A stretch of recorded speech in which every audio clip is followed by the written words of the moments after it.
First ever factory outlet, Chandanagar, Mukunda Jewelers, opening soon. No making charges.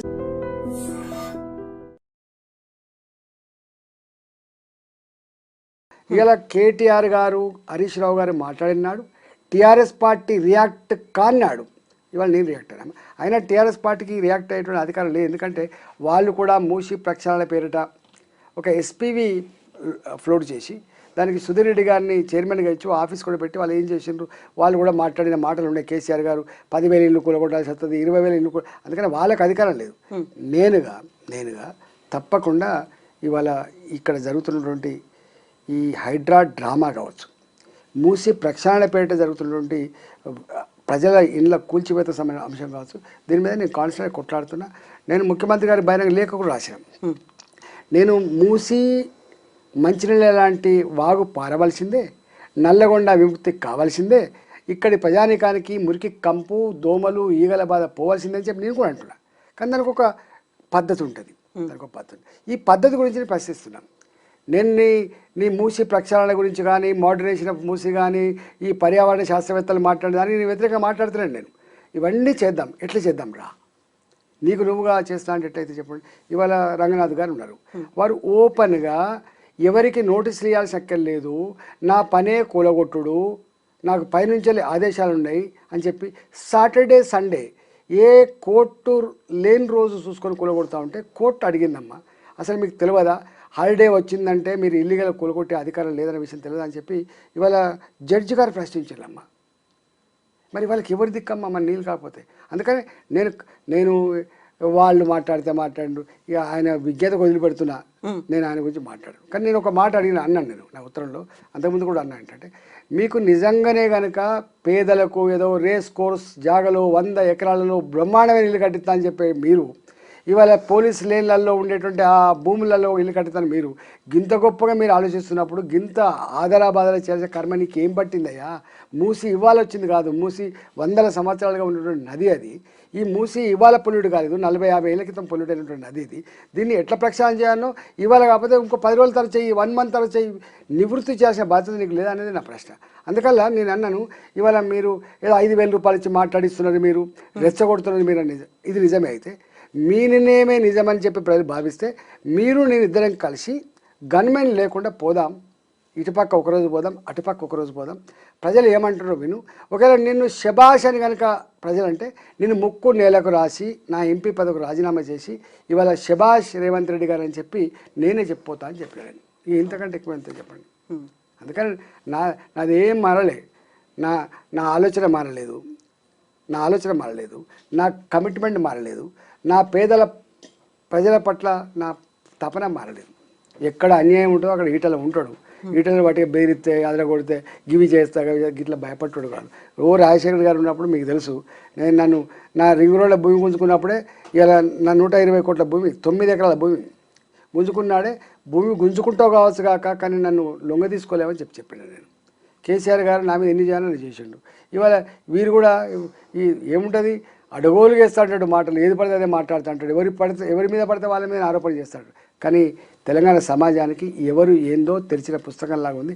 నా జీవిత చరిత్ర ప్రజల కళ్ళ ముందు 25 ఏళ్ళుగా ఉంది.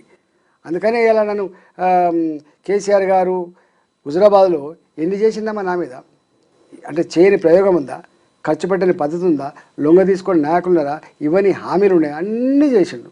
అన్నీ చేసిన కూడా కేసీఆర్ చేస్తుందా అన్యాయమైంది, దుర్మార్గమైందని చెప్పి పొందబెట్టిండు. ఇవాళ రేవంత్ రెడ్డి గారు కూడా ఇవాళ మా మీద వీళ్ళు కాలకీయ కూటమి అని, మరి కాలకీయులు అంటే నాకు తెలియదు, రాక్షసులు వీళ్ళు, సంఘ విద్రోహ శక్తులు లెక్క మీరు ప్రగతిని అడ్డుకుంటున్నారని చెప్పి మాట్లాడుతున్నారు. ఇక ఆ విషయం మీద నేనేం మాట్లాడుతున్నానో ఏం చేస్తున్నానో, ఆయన ఏం మాట్లాడుతున్నా ఆయన ఏం చేస్తున్నాడో జడ్జిమెంట్ చేయాల్సింది ప్రజలు తప్ప వేరే వాళ్ళు కాదమ్మా. రాజేంద్ర గారు, ఇప్పుడు హైడ్రాకి సంబంధించి బీజేపీలో డిఫరెంట్ వర్షన్ వినిపిస్తుంది అనేది అవుట్ రేట్గా ఇంకొక ఎంపీ రఘునందర్ గారు సపోర్ట్ చేస్తున్నారు. హైదరాబాద్ కూడా మరో వయనాడు కావాలా అనేది, అంతకుముందు వాళ్ళు చేయలేదు కాబట్టి వీళ్ళు కూడా చేయకుండా ఉండాలా అనే ఒక క్వశ్చన్. నేను కంప్లీట్గా మద్దతు ఇస్తున్నాను అనే మాట. అంటే ఒక మాట అమ్మా, మా పార్టీ డిఫరెన్స్ ఆఫ్ ఒపీనియన్ లేదు. స్వయంగా మా రాష్ట్ర పార్టీ అధ్యక్షుడు కేంద్ర మంత్రి కిషన్ రెడ్డి గారు ఉత్తరం రాసింది, మీరు చూడండి.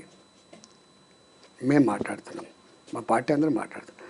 వారికి అక్కడ లోకల్గా ఏమైనా వ్యక్తిగతమైన ఉండొచ్చు, కానీ వారిది కూడా రేవంత్ రెడ్డి గారి ప్రభుత్వం ఏ ప్రగతికామకమైన నిర్ణయం తీసుకుంటూ దానికి నాకు వెల్కమే, కానీ పేదల ఇల్లు కూలగొట్టమని దానికి నా మద్దతు లేదు అని చెప్పిండు ఆయన. దేనికైనా ఒక లీగల్ ప్రొసీజర్ ఉంటుంది, ఆ ప్రొసీజర్ ఫాలో కావాలని చెప్పిండు ఆయన ఎక్కడ డిబేట్ కాలేదు. అందుకని భారతీయ జనతా పార్టీ ఒకటే వాయిస్తో ఉంది, ఒకటే ఎజెండాతో ఉంది, పేదల పక్షాన్నే ఉంది Bharatiya Janata party. So supreme court ఇచ్చినటువంటి తీర్పే అల్టిమేట్ తీర్పు, ఇంకా ఆ తర్వాత ఏ కోర్టుకు వెళ్ళినా లాభం ఏంటి? ఇప్పుడు వీళ్ళు హైకోర్టు దాకా వెళ్ళడం, లేకుంటే అక్కడ స్టేస్ తెచ్చుకోవడం అవసరమా అనే మాట రఘునందన్ అంటున్నారు. ఎవరు చేసినా ఒకటి మాట్లాడతారు. ఈవెన్ సుప్రీంకోర్ట్ ఆఫ్ ఇండియా కూడా జడ్జిమెంట్ ఇవ్వచ్చు, హైకోర్టు కూడా జడ్జిమెంట్ ఇవ్వచ్చు. మారిన పరిస్థితులకు అనుగుణంగా ఎప్పటికప్పుడు ఇట్లాంటి ఇష్యూస్ని సమీక్షించాల్సిన బాధ్యత ప్రభుత్వాల మీద ఉంటుంది, కోర్టుల మీద ఉండదు. కోర్టులకు ఏముంటుందమ్మా, ఇప్పుడు చెరువులు, వాటర్ బాడీ డిస్మాండింగ్ చేయొద్దు. కానీ సుప్రీంకోర్టు జడ్జిమెంట్ ఉన్నప్పటికి కూడా ఇవాళ బతుకమ్మకుంట ఎక్కడ పోయింది, యూసుఫ్ కూడా చెరువు ఎక్కడ పోయింది, మాసప్ ట్యాంక్ చెరువు ఎక్కడ పోయింది? ఇంతెందుకమ్మా, నీ హుస్సేన్ సాగర్ మక్తా కట్టబడేటువంటి మొత్తం కాలనీలు కట్టబడ్డాయి. ఆ తదుపరి కదా మీకు ఇది వచ్చింది, ఈ రోడ్ వచ్చింది, నక్లెస్ రోడ్ వచ్చింది. నక్లెస్ రోడ్ వచ్చిన తర్వాత కూడా కదా ఈ జలవిహారాలు వెలిసినాయి. నక్లెస్ రోడ్ వచ్చిన తర్వాతనే కదా ఇవాళ అనేక రకాల ఫుడ్ కోర్టులు అయినాయి, అక్కడ పెద్ద జాతరలకు అయినాయి. అందుకని ప్రభుత్వాలు చేసినాయి. ఈవెన్ ఇంతెందుకు కరీంనగర్లో ఉన్న కలెక్టరేట్ కూడా చెరువులో కట్టబడ్డదే, మునిగిపోయింది. నా కమలాపూర్లో కట్టబడ్డటువంటి ఎంఆర్ఓ ఎంపీడో ఆఫీస్ ఒక చెరువులో మునిగిపోయిందే. ఇవాళ ఇక్కడ చాలా చెరువులు ఇప్పటికీ డిస్మాంటిల్ అయిపోయినాయి. ప్రభుత్వమే చేసింది, ప్రభుత్వమే డిస్మాంటిల్ చేసి ప్రజల అవసరం కోసం వాడుకున్నది.